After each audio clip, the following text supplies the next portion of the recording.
नागपुरात कॉक्रोच जनता पार्टीचं आंदोलन चालू आहे। या ठिकाणी शिक्षण मंत्री धर्मेंद्र प्रधान यांच्या राजीनाम्याची मागणी होते आहे, जे नीट पेपर लीक प्रकरणामध्ये मागणी करण्यात येत आहे। मोठ्या संख्येत या ठिकाणी युवक आलेले आहेत, काही युवती आपल्या सोबत आहे बोलण्यासाठी। काय सांगशील, तू कुठून आली आहेस आणि काय म्हणणं आहे? मी प्रॉपर तर नागपूरचीच आहे। माझं नाव उर्वशी कांबळे आहे। ऍक्च्युअल मध्ये इथे जे होत आहे ते आमच्यासाठी होत आहे आणि हे खूप गरजेचं होतं। एखादी लीडर म्हणून येणं, उभं राहणं आणि त्यांनी खूप मोठा सपोर्ट म्हणून आमच्या मागे उभे राहिलेले आहे।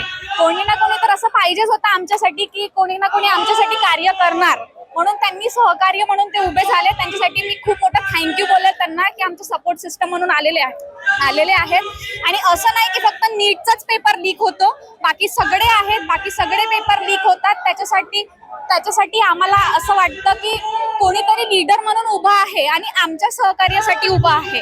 तर त्याच्यासाठी म्हणून आणि आम्हालाही असं वाटतं की इतर जनतांनाही वाटतं की ऍज अ बीजेपी, ते कुठलीही पार्टी असो, आम्हाला त्याच्याशी काही प्रॉब्लेम नाहीये, पण आमच्या आयुष्यासोबत खेळणं त्यांना कोणीही सांगितलं नाही।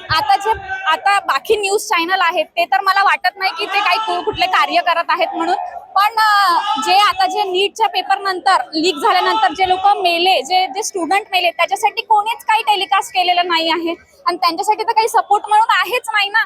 तर मला तरी असं वाटतं की जे सरांनी केलेलं आहे आमच्यासाठी ते खूप मोठं केलं आहे आणि ते आमच्यासाठी खूप महत्वाची गोष्ट होती, जे ते आमच्यासाठी सहकार्य करत आहेत। आणि आम्हाला तर वाटतं त्यांनी रिझाईन केलंच पाहिजे। असं नाही म्हणतो की काँग्रेसची पार्टी म्हणून यावं ऍज अ एज्युकेशन मिनिस्टर, पण इतर कोणीही असो, पण आमच्यासाठी म्हणून की कोणीतरी असं उभं व्हावं की आम्हाला सपोर्ट करेल, आमच्या एज्युकेशनसाठी, आमच्या एज्युकेशन स्ट्रॉंग होण्यासाठी काहीतरी करेल। आजकालचं एज्युकेशन खूप बेकार झालेलं आहे, जिथे तिथे पैसा लुटण्याचेच काम करत आहे। फक्त आम्हाला तरी असं वाटतं की नाही, पैसे लुटण्यापेक्षा काही इतर गोष्टी केल्या पाहिजे आमच्यासाठी आणि काही सिस्टम स्ट्रॉंग केलं पाहिजे आमच्यासाठी।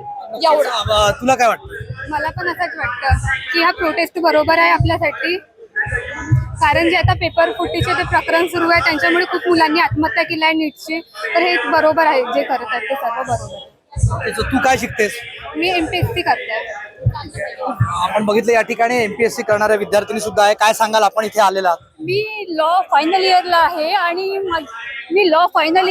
मी वर्ध्यावरून आलेली आहे आणि आमच्या युनिव्हर्सिटी जे नागपूर युनिव्हर्सिटी ती सतत काय करते, हेतुपुरस्सर विद्यार्थ्यांना फेल करते, नंतर रिव्हॅल्युएशन करायला लावते, त्याची फी घेते, री एक्झामची फी घेते आणि री एक्झामच्या 2 दिवसात डिक्लेअर करते की तुम्ही पास आहात, मग पैसेही खाऊन टाकते री एक्झामचे आणि रिव्हॅल्युएशनचे। हे सतत सुरू आहे, खूप विद्यार्थ्यांनी ते केलं आहे, तर हे मला बरोबर वाटत नाही। आणि पुन्हा नीट पेपर फुटीमुळे जे म्हणजे निराशाचे वातावरण आहे विद्यार्थ्यांमध्ये, म्हणून मी या पार्टीला सपोर्ट करायला आली आहे।